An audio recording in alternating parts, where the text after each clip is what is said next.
Hola Roc, ¿qué tal? Bueno, muchas gracias en primer lugar por compartir con nosotros estos minutos que vamos a estar hablando un poco de diferentes cosas que nos vas a contar. Gracias por invitarme. Y si quieres empezamos por tu trayectoria profesional, porque tú eres periodista, eres periodista deportivo y poco a poco ha ido evolucionando hacia otro lugar.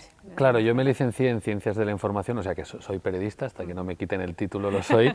Trabajé de periodista, sobre todo deportivo, durante mucho tiempo y bueno, siempre he intentado hacer cosas diferentes, siempre me ha gustado hacer cosas diferentes y hace casi un poco más de 8 años dije, bueno, voy a empezar a hacer vídeos en YouTube, a ver qué pasa, porque es una de las cosas que yo creo que puede ser divertido. Lo hice, me fue muy bien, también que acabé dejando mi trabajo de periodista, dedicándome a ser youtuber, pero también a otros aspectos. He derivado en formación, he derivado en trabajar en una productora también en el otro lado de publicidad, dar clases de marketing, bueno, en fin, un poquito todo, una aventura que empezó hace 8 años y que aquí estoy. ¿Y en YouTube qué tipo de contenido son tus vídeos? Sobre todo videojuegos, lo que se llama gameplay, que son yo jugando a un videojuego y explicando alguna historia o alguna cosa que me parezca interesante, pero también hago videoblogs cuando hago viajes, por ejemplo, o reflexiones sobre temas que a mí me parecen interesantes o que creo que puedo tener un punto de vista interesante o que puede interesar a la gente, entonces también subo ese tipo de cosas. He hecho tertulias con otra gente, con expertos de temas, he hecho un poquito de todo, pero sobre todo videojuegos. Sobre todo videojuegos, porque tu población, Diana, estamos hablando de qué medida de edad. No la busco, o sea, yo hago cosas que me gustarían a mí, punto. Que me apetece hacerlas y que me gustarían a mí, luego que venga quien quiera. Pero sobre todo son hombres o chicos de 18 a 30 es el tramo más fuerte, hay también gente de mi edad, casi 40 o 40, padres que también han crecido con los videojuegos, y sobre todo eso, hombres entre 18 y 35 diríamos. Vale, y claro, tú haces vídeos sobre videojuegos porque te gusta jugar a los videojuegos. Vamos un poco, si quieres, a explorar primero sobre tus preferencias, qué tipo de videojuegos o de contenidos te gusta más. Ha evolucionado mucho porque sí que es verdad que los videojuegos me gustan, como me gusta la fotografía y el cine y hacer deporte, ¿eh? No es lo que me define, pero a mí me gustan. Y empecé con shooters, que son juegos de disparos, empecé con Call of Duty y tal, y los juegos deportivos. Me gusta mucho el deporte, entonces los videojuegos deportivos de FIFA o de básquet o lo que sea me gustan.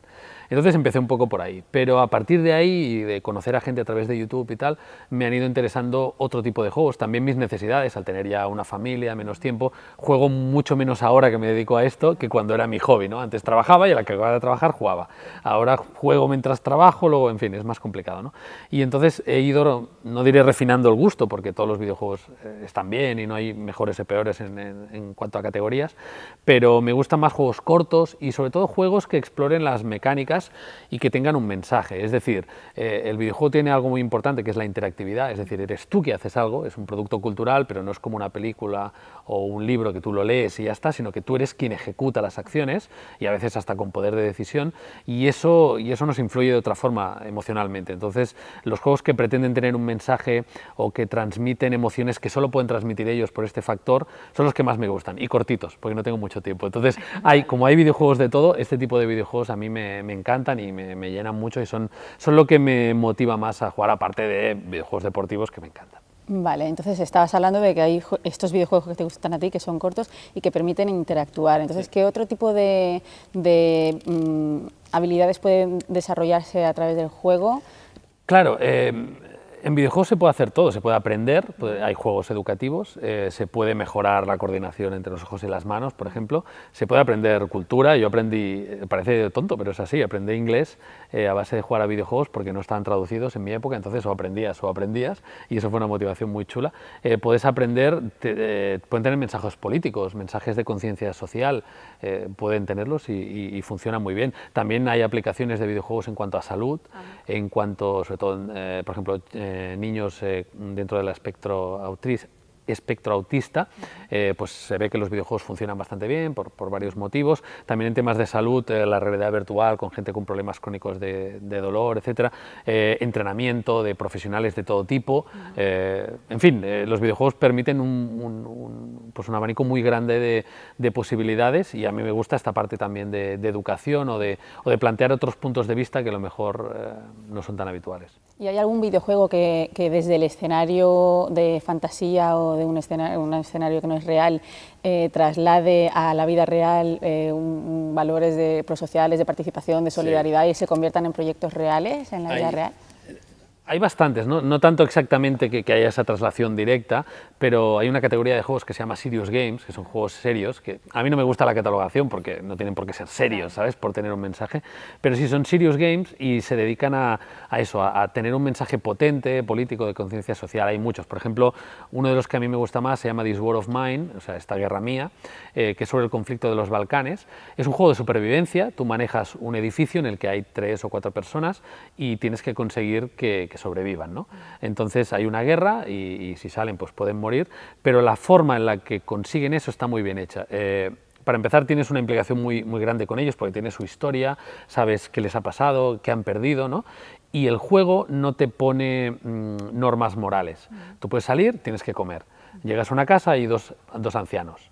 Puedes decidir robarles la comida y que se mueran o no hacerlo. Pero el juego no te premia especialmente ni de una forma ni de otra, tú lo decides, ¿no?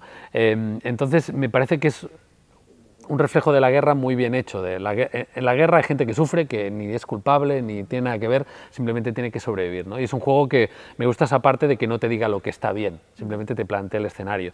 Hay otro juego muy bueno que se llama Papers, Please, en el que eres un vigilante de aduanas de un estado ficticio, dictatorial y tal. Entonces tú tienes que decidir a quién dejas pasar y a quién no. Es un juego muy divertido, pero te plantea dudas morales. ¿Estás dispuesto a corromperte y saltarte las normas para que tu familia coma mejor, o quieres seguir las normas? ¿De quién te fías? Si viene alguien y te cuenta una historia muy triste, ¿te fías de él y eres humano, o sigues las normas porque crees en el proyecto político que tienes, ¿no?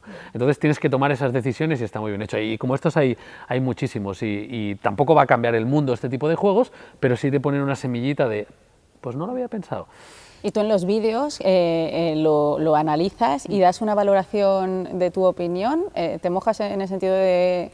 Yo no soy un periodista experto en videojuegos, entonces yo no hago reviews o no soy un crítico de videojuegos, pero sí creo que mi punto de vista puede ser interesante, a la gente que me sigue y sabe cómo pienso, ¿no? Entonces yo lo que transmito es mis sensaciones cuando juego a un juego. Si me ha gustado, porque me ha gustado; si no me ha gustado, porque no me ha gustado; y si veo que hay ese mensaje, también intento explicarlo, ¿no? Había otro juego que se llama Brothers, A Tale of Two Sons, que es hermanos, el cuento de dos niños, que es muy emotivo, que a mí lo grabé en directo y en el último episodio pues, se me cayó ahí alguna lágrima, y es un juego que en su momento pues, expliqué, no puedo explicar el qué para no hacer spoiler, pero hay un tema de mecánicas que es brutal, que te habla de la ausencia de una forma que no te puede hablar ninguna otra arte, ¿no? Y en ese momento lo expliqué: oye, ¿os habéis fijado en esto? ¿Os habéis fijado que esto hace esto y qué chulo y qué guay y no sé qué, ¿no? Entonces es como lo que siempre ha sido la conversación de amigos, de a ti te gustan los videojuegos, a mí también, y quedamos en un bar para hablar de videojuegos, pues eso mismo, pero a través de YouTube. Claro, lo que pasa es que bueno, tú eres consciente de que tienes una potencia, que tu mensaje o tu opinión, o cuando, sin que digas que no eres crítico de los videojuegos, pero cualquier cosa que digas de un videojuego está influyendo, ¿no?, sobre muchísima gente joven. En ese sentido, ¿eres consciente o cómo has ido encajando la responsabilidad que tienes con tu público? Vale, intento asumirla. Ese es un planteamiento que siempre te asalta y dices, tienes una dicotomía: o soy yo mismo y digo lo que pienso y me da igual lo que la gente entienda porque quiero ser auténtico, o mido mis palabras para que no tengan consecuencias que yo no quiero, ¿no? Entonces, todos los youtubers llegan a un punto en el que dicen, bueno, soy yo, porque si soy yo es por eso por lo que ha venido la gente, o intento ser consciente, ¿no? A veces son contradictorios y no hay una resolución. A mí ahora yo creo que me pesa más la responsabilidad, pero mi truco es: ¿cómo soy yo? Yo creo que no quiero perjudicar, entonces como creo que no quiero perjudicar, prefiero ser responsable con el efecto, ¿no?, que tengo. Entonces yo intento siempre pensar qué efecto puede tener, intentar que sea un efecto positivo, ¿no? Y hay una cosa que me ha pasado, que me gusta mucho explicarla, y es que yo digo muchas palabrotas y hago muchos chistes un poco burros, ¿no?, como hacemos supongo todos con nuestros amigos, ¿no? Entonces cuando yo empecé a hacer vídeos en YouTube, pues hacía eso, ¿no? Y mucha gente me hizo notar, y yo mismo me di cuenta, de que algunos chistes eran racistas o homófobos, aunque tú no, yo no soy racista, ya, bueno, tú no lo eres, pero el chiste que acabas de hacer lo es, ¿no? Entonces, a través de la repercusión que tiene lo que yo hago, me doy cuenta de que lo que yo hago a lo mejor no está bien. Es decir, creo que me he corregido y algunos dirán, ah, políticamente correcto y tal. No, pero si yo no quiero ser homófobo, entonces no tengo que hacer chistes homófobos, ¿entiendes? Y hay muchas formas de hacer reír y hay muchas formas de...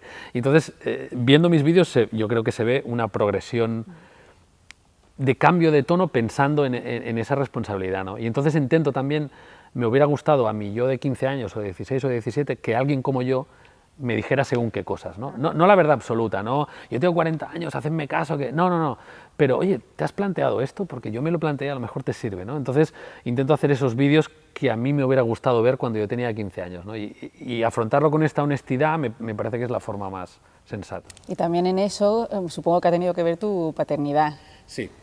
La responsabilidad que ahora tienes cuando te planteas ciertas cosas, tener hijos, supongo que ha cambiado tu percepción, incluso a lo mejor ha cambiado también tus hábitos o tu papel como modelo en casa frente a los videojuegos o el uso de los videojuegos. Sí, son muy pequeños, pero sí veo los videojuegos diferentes, es así, pero es lógico también, ¿no? Porque ahora veo más peligros de los que había antes porque ya no estoy solo en mi vida, es decir, hay otra gente en la que puedo influir, ¿no? Sí, es evidente que te cambia, ¿no? Y eres más sensible a otras cosas. Te cuento una anécdota muy rápida que me impactó hace mucho tiempo y que siempre la cuento, ¿no? Un día en un evento, en una feria, un chico me para y me dice, oye, mi madre quiere hablar contigo, ¿no? Y dije, ya verás, me va a caer la bronca porque me pasa a menudo. Dile a mi hijo que estudie, que deje de ver tus vídeos, ¿no? Siempre es lo habitual. Entonces, hola, ¿qué tal? No sé qué. Mira, que yo soy tal y que quería agradecerte porque tuve una separación muy mala, muy difícil, y yo me quedé sola con mis hijos, que tenían 8 o 10 años, y yo tenía que trabajar por las noches para sacar adelante la familia, ¿no? Entonces yo dejaba a mis hijos relativamente jóvenes, pequeños, bueno, pues los dejaba solos en casa, ¿no? Y yo veía que veían mucho los vídeos de alguien que se llamaba Outconsumer, ¿no? Entonces pensé, esto no puede ser bueno, que estén tan enganchados, tal. Entonces miré tus vídeos, me di cuenta de que eran positivos, de que eran responsables, de que aportaban algo que a ellos les servía, y desde entonces me fui más tranquila pensando que estaban, en cierta manera, bien acompañados, ¿no? Y eso me impactó porque pensé, hostia, yo no sé si me corresponde esa responsabilidad, no sabía que la tenía, ¿no? Pero decir, bueno, pues lo que yo estoy haciendo que creo que es positivo, pues tiene un efecto en alguna gente, ¿no? Y no porque yo sea especial, cualquier youtuber que entrevistes te contará lo mismo, historias parecidas, ¿eh? Pero yo creo que es esa responsabilidad. Tú te estás dirigiendo al mundo y tienes que ser consciente del efecto que tienes, sea o no sea tu intención. Aunque es que yo no quiero hacer daño, bueno, pero si lo que tú haces es perjudicial, pues te lo tienes que plantear. Pero eso es un valor que tienes y bueno, supongo que no es de todo cierto que cualquier youtuber con el que hable me va a hablar de esa responsabilidad que tienes tú, porque no es así, por desgracia, ¿eh? No, pero te va a contar historias de esa persona, me ha dicho que le ha cambiado la vida, sí. Decía eso para que la gente no piense que yo soy especial y solo a mí me pasa, ¿no? Porque es habitual. Pero no todos los youtubers tienen ese sentido de responsabilidad, ¿no? Porque les pesa más el yo soy así, y si me ven niños de 10 años, pues oye, ¿qué le voy a hacer, ¿no? Y tiene parte de razón ese argumento, porque a mí también me ven niños de 10 años y mi contenido no es para ellos. Y no es culpa mía que lo vean. Claro. Pero si yo sé que lo ven, tengo que vigilar, ¿no? Tengo que tenerlo en cuenta. Vamos, si quieres, ahora a hablar un poco de las mecánicas de del videojuego, a profundizar un poco para la gente que no jugamos habitualmente a los videojuegos y que no estamos familiarizados. Cuéntanos un poco por qué son tan motivantes, por qué atrapan tanto, por qué incluso pueden llegar a generar adicción. ¿Cuáles son esos elementos que los hacen tan fascinantes para los jóvenes? Claro, los videojuegos utilizan las técnicas muy parecidas a la literatura o al cine para que te quedes, ¿no? Y sigas viéndolo, ¿no? Acaba en alto, te deja con el misterio, te deja con el suspense y quieres más, ¿no? Eso lo hacen también. Pero los videojuegos se basan en mecánicas. Una mecánica son las normas propias de un videojuego. Cuando le das a la X, el bichito salta. Para matar a un enemigo tienes que hacer esto. Para llegar al final tienes que hacer esto. Eso son mecánicas, ¿vale? Y las mecánicas están diseñadas para que sientas algo. La mayoría de las veces es algo satisfactorio, ¿no? Porque si siempre fuera frustrante, pues no jugarías, ¿no? Entonces, así funcionan. Y funcionan con un feedback, es decir, cada vez que tú haces algo, pasa algo. Si le doy al stick el mando para allá, pues el coche se mueve. Si le doy a la X, pues salta. Si le doy al gatillo, dispara, ¿vale? Y eso genera un feedback, es decir, hago algo, pasa algo. Ese feedback es un refuerzo muy potente para nuestro cerebro porque además los videojuegos saben cómo hacerlo, gráficamente y soniditos y tal, entonces yo siempre quiero ese refuerzo, ese estímulo, ¿no? Entonces, los videojuegos, para hacerlo muy simple, tienen un montón de recompensas diferentes para todas las cosas que haces y están constantemente satisfaciendo a nuestro cerebro. En plan, sigue jugando porque esto que estás haciendo te gusta.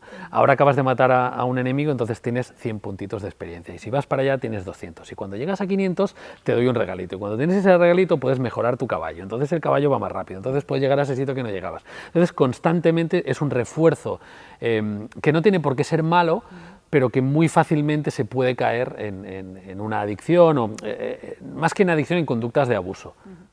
Porque a ti, por ejemplo, los jóvenes te plantean cuestiones, te hacen consultas con respecto a lo mejor a alguna problemática que tengan personal, porque supongo que se establece ahí una interacción en YouTube, en los comentarios, y si tú encima contestas. ¿Qué tipo de problemas te plantean? Esa es una buena pregunta, porque me plantean problemas a los que no debería responder yo, ¿vale? Pero en cierta medida pienso que si han tenido la confianza para decírmelo, pues vale la pena responder. Es una dinámica un poco perversa, porque yo para ellos soy un amigo, porque han visto horas de mi contenido y saben cosas de mi vida, y yo me dirijo a ellos de tú a tú, entonces para ellos somos casi amigos, y sin embargo yo no sé quiénes son, no tengo ni idea. Entonces está muy desequilibrado, sería un error pensar que somos amigos, pero también sería un error pensar que somos desconocidos, ¿no? Entonces, ¿qué tipo de cosas me preguntan? Hay algunos que me han preguntado, mi padre se enfada mucho conmigo cuando estoy en el ordenador porque no entiende que estoy aprendiendo a programar y que esto puede ser, o en mi familia no hay dinero y no sé qué hacer para ayudar, tengo 15 años, ¿qué puedo hacer? ¿No? O sea, cosas realmente que no me corresponden a mí, muchas veces les derivo a buscar a alguien que te ayude, a veces les doy mi experiencia, mira, a mí me ha pasado esto y yo he ido por aquí y a lo mejor podrías usar este argumento, pero con mucho cuidado porque yo no soy un experto en nada, entonces está bien aprovechar esa conexión que tenemos y podemos hacer un impacto positivo, pero sin creer que porque yo hago vídeos en YouTube de repente voy a solucionar la vida de este chico, ¿no? Entonces es complicado, ¿eh? Sí, bueno, puede ser un bálsamo, el hecho de jugar a los videojuegos puede ser su momento bálsamo que a lo mejor le evite de estar pensando en otras cosas o de meterse en otros comportamientos, pero tiene el riesgo a lo mejor... Sí, pero no es tanto... Fíjate que la gente no me referencia tanto a los videojuegos como mis propios vídeos. Es decir, he tenido un mal momento y tus vídeos me han ayudado a salir adelante o me han hecho reír o han sido una evasión. No es tanto los videojuegos, que entiendo que también. Pero no sé, por ejemplo, tengo una serie con Loulogio que jugamos a Dark Souls y nos lo pasamos entero y hay gente que me ha dicho que la ha visto 5 veces o 6 veces, dice, porque tiene una duración y me hace sentir bien y me gusta volver ahí. Entonces, sí, claro, al final son herramientas de escape y te das cuenta de que hay gente que no tiene tanta suerte como tengo yo, que me considero un privilegiado. Entonces, es eso, ya que tienes la oportunidad de ayudar de alguna forma, intentar buscar la mejor forma. Aparte del canal de YouTube, también haces formación y haces talleres con jóvenes. Me imagino que una de las pasiones que tienen los jóvenes es ser youtubers y ser gamers.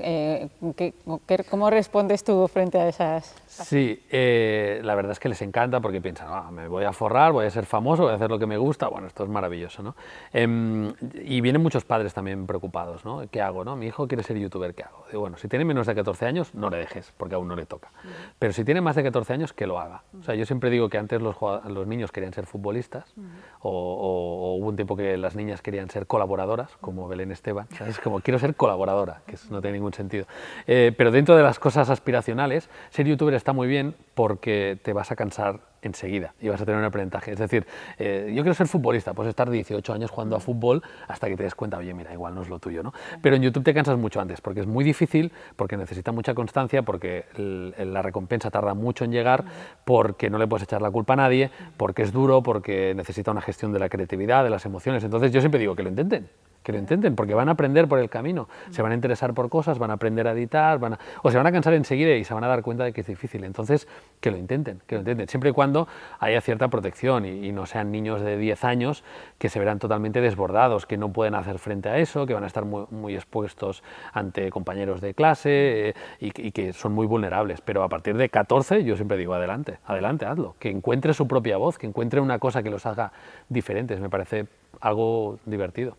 Claro. Y en cuanto a profesorado, ¿has tenido ocasión de hablar con algunos profesores de la temática de YouTube? ¿Cuál es tu percepción de su de sus opiniones? Lo normal es cuando yo voy a dar, a veces doy charlas a niños de 10, 11, 12, siempre hago lo mismo. Entro, ¿quién ve vídeos de YouTube cada día? ¡Buah! 90%. Y la cara de los profesores siempre es, ¿cómo?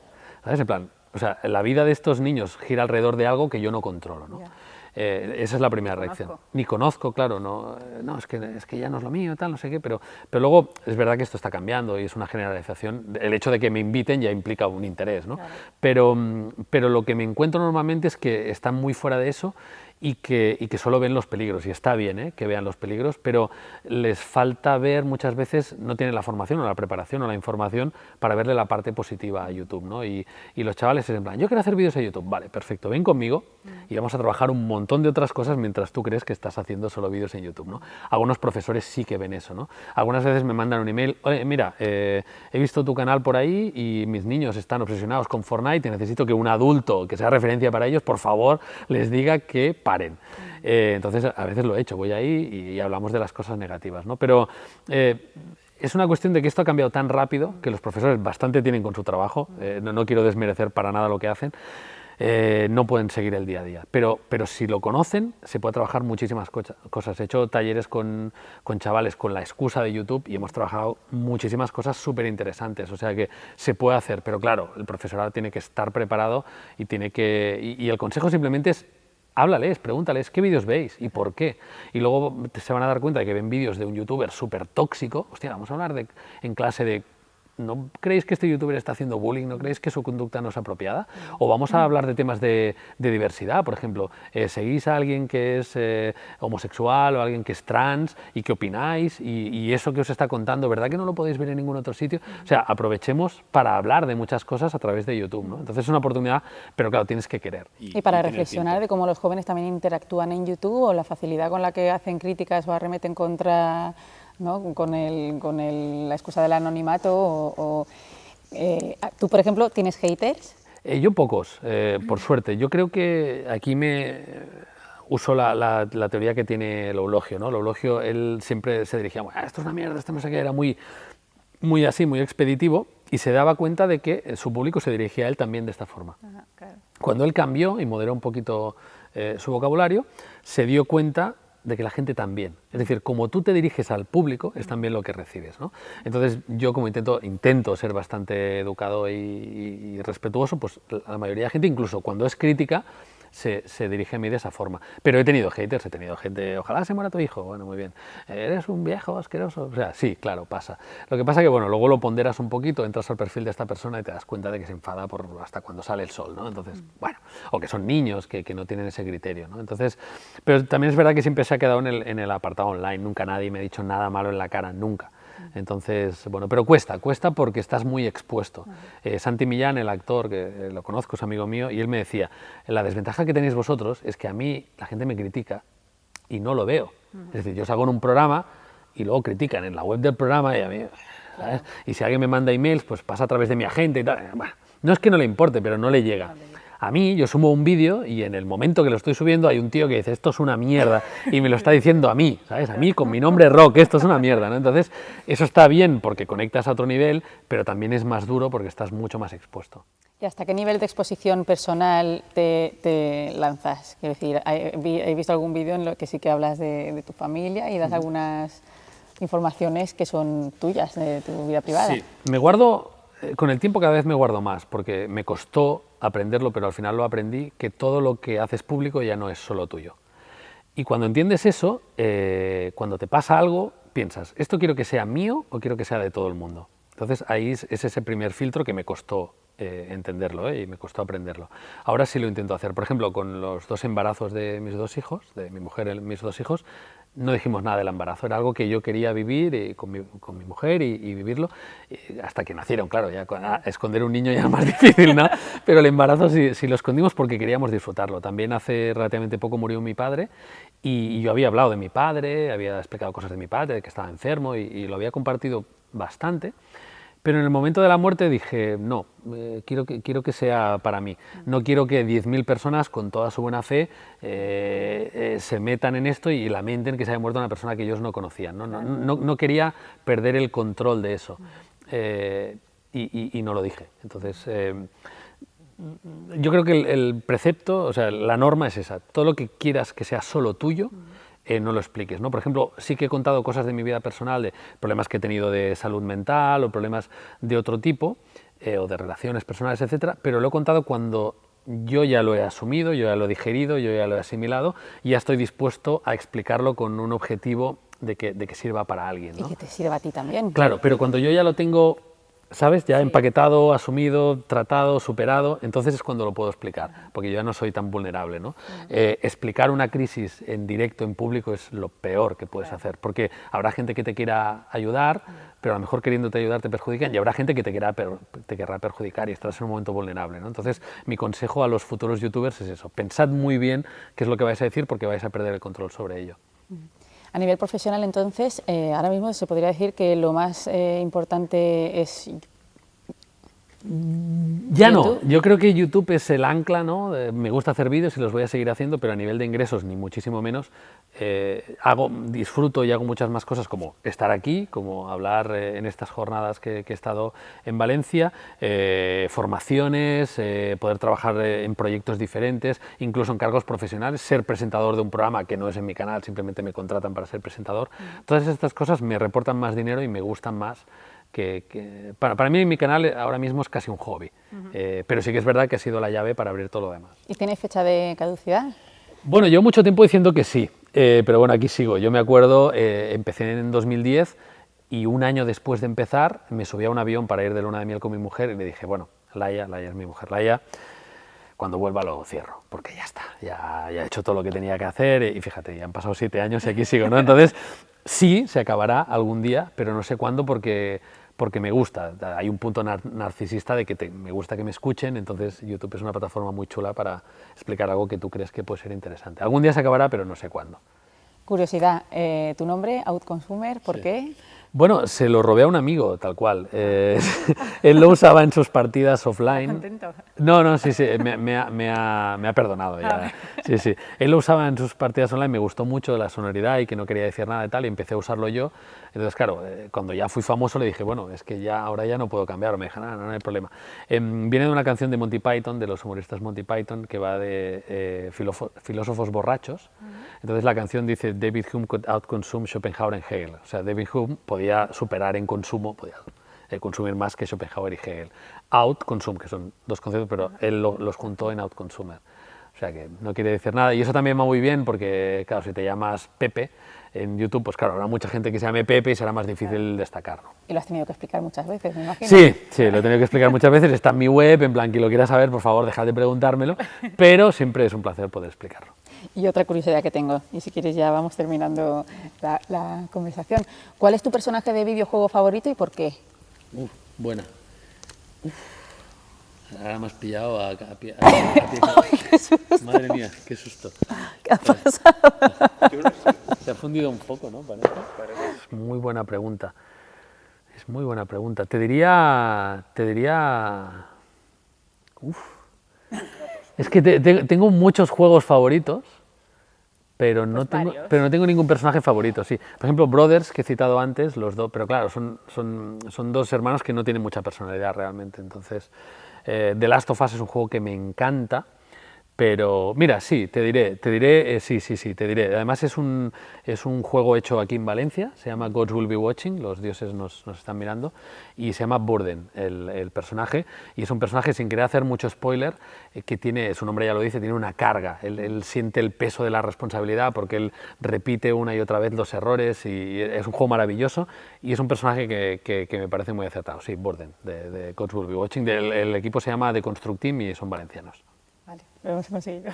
Sí, me ha costado, pero me has pillado a pie cambiado. Y otra curiosidad, ¿jugar a los videojuegos te transporta a la infancia? No, porque los videojuegos son muy diferentes. Sí conecta con mi yo más infantil en algunos momentos, o de pura evasión, pero cada vez menos, porque cada vez los veo desde un punto de vista más adulto. O sea, sí que hay cosas de bien, toma, he ganado, ¿no? Hay como, una cosa como igual de jugar el partido los domingos, no, toma, he marcado un gol. pero he evolucionado, no es para mí una cosa nostálgica, yo no lo asocio lo he preguntado mal, no que asocies a tu infancia, sino que despierte en ti el lado más niño, ¿no? Que te conecte con cosas diría el lado más superficial, más quizás. puras, a lo mejor, más libres, más de no tener de pura limitaciones, de evasión. Pero ya te digo, los juegos que me interesan son los que me dejan ahí torcido y que es como, me ha contado algo que no lo vi venir, pero he crecido, hace 5 años te hubiera respondido más que sí, o sea que también es una parte de evolución y tenemos la suerte de que hay tantos videojuegos, que hay videojuegos para todo el mundo y en ese sentido, luego juego a Clash Royale que es pura evasión, o sea que sí, hay momentos para todo, exacto. ¿Y qué le dirías a la gente, a los padres, a los docentes, a los técnicos que trabajamos con jóvenes, que es el lenguaje que utilizan los jóvenes, qué les dirías para que se acercaran a los videojuegos? Sobre todo que los escuchen, pero que los escuchen no desde un punto paternalista. Yo tengo 40 años y yo me acuerdo que las campañas de juventud que se hacían cuando yo era joven eran en plan, no hagas esto, haz esto, pónselo, no bebas. Era como, bueno, no sé, deja de decirme lo que tengo que hacer, ¿no? Y tengo la sensación de que los jóvenes de ahora, como tienen voz a través de las redes y pueden hablar, siguen siendo jóvenes con todo lo bueno y lo malo que eso conlleva, pero tienen voz. Entonces a mí lo que me ha funcionado es más, dime qué opinas, ¿cómo lo ves? ¿Por qué te gustan los videojuegos? ¿No? A los chavales, preguntarles por qué les gusta YouTube, por qué les gustan los videojuegos y descubriréis que los hay de tontos, como hay adultos tontos, pero son mucho más inteligentes y tienen mucho más pensamiento crítico y tienen muchas formas diferentes de ver las cosas que os van a enriquecer y os van a ayudar a entenderlos también, ¿no? Entonces yo diría simplemente ayudar, acompañar, oye mira, yo no sé de videojuegos, ¿cuál es tu videojuego favorito y por qué? ¿Cuál me recomendarías? Y simplemente sentarte al mismo nivel ayuda mucho. Pues Roc, muchísimas gracias por estar aquí con nosotros hablando. Seguro que, bueno, a mí me has enseñado muchísimo y bueno, esperamos contar contigo para lo que queráis. ¿Sabéis dónde estáis? ¿Dónde estoy? Muchas gracias por invitarme y hasta la próxima. Muy bien, gracias.